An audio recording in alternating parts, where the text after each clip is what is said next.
काश हेबारु मर्मन्तुद दुर्घटना गतकाली रातिरे जो दुर्घटनाटी राजधानी भुवनेश्वर घटीथिला तार विजुआल जेतेबेले जे भी देखुची निश्चित भाव में तार मर्मभेदी विजुआल एवं ताकू प्रभावित करिबो जे ए प्रकार दुर्घटना राजधानी भुवनेश्वर रे केमिति घटिला। मैत्री विहार थाना अंचल सैनिक स्कूल रास्ता रे सीरीज दुर्घटना घटीथिला। गतकाली रातिरे ई दुर्घटना घटीथिला। किभଳି भाबरे दुर्घटना घटिला तार चित्र मध्य आपण देखुछंती जोथिरे गतकाली दुई जनकर मृत्यु होइथिला। आजी आउ जनकर मध्य चिकित्साधीन अवस्था मृत्यु घटी अर्थात तीन जनकर मोट यही दुर्घटना रे प्राणहानि घटी। दुर्घटना घटैथिबा मुख्य अभियुक्त गाड़ी ड्राइवर अनिल कुमार गौड़ा थाना रे आत्मसमर्पण करिसेंती।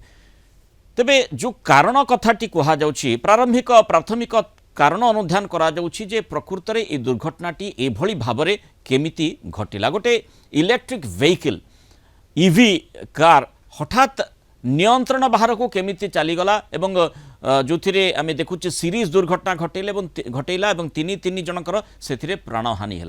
कहुच्छी अत्यधिक काश कुआडे होता से दुर्घटना घटी। पुलिस प्राथमिक अनुधान पर यह सूचना देछि। काश जोगु गाड़ी उपरू से नियंत्रण हरैले यापर मर्मन्तुद दुर्घटना घटिला।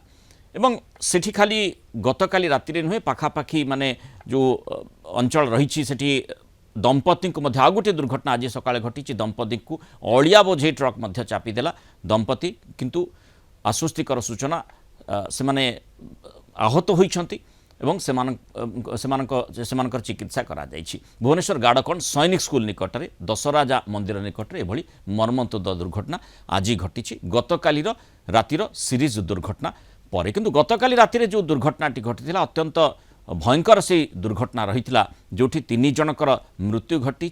काश हेबा जोगु अत्यधिक काश हेबा जोगु तांकर नियंत्रण से गाड़ी उपर हरैले जोथि पई एभली दुर्घटना घटी बोली पुलिस प्राथमिक अनुधान जानी पारिछि।